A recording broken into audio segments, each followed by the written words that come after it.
વડોદરામાં અધિક માસ અને સંકષ્ટી ચતુર્થી નિમિત્તે શ્રી રિદ્ધિ સિદ્ધિ ગણપતિ મંદિર ખાતે વિશેષ ધાર્મિક કાર્યક્રમોનું આયોજન કરાયું।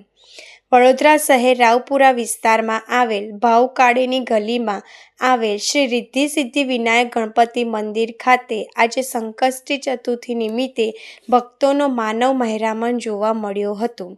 વડોદરામાં અધિક માસ અને સંકષ્ટી ચતુર્થીના શુભ સંયોગે ભક્તિમય વાતાવરણ જોવા મળ્યું હતું। આ પવિત્ર અવસરે મંદિર ખાતે ભગવાનની વિશેષ મહાપૂજા અને કેસર સ્નાન કરવામાં આવ્યું હતું। 3 વર્ષે એકવાર આવતા અધિક માસનું હિન્દુ ધર્મમાં વિશેષ મહત્વ છે, જેને પુરુષોત્તમ માસ પણ કહેવાય છે।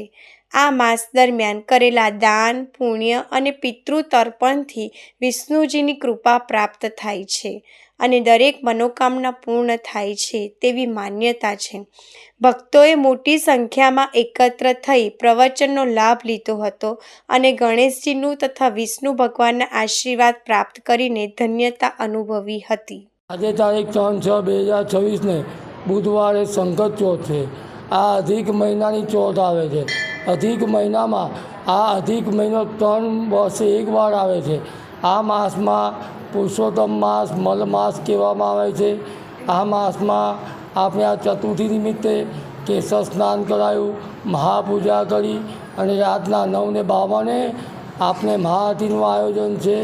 તેમજ આજે જે દાન ધર્મ પુણ્ય કરે પિતૃ તર્પણથી વિષ્ણુ તૃપ્તિ થાય છે અને દરેક મનોકામના સક્સેસ થાય છે।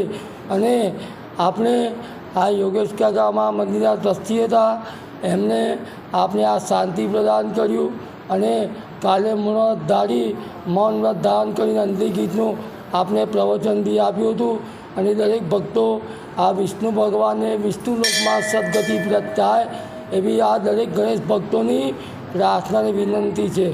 ઓમ સિદ્ધિ સિદ્ધિ વિનાયક મંદિર, ભાવકાળીની ગલી, રાવપુરા, વડોદરા।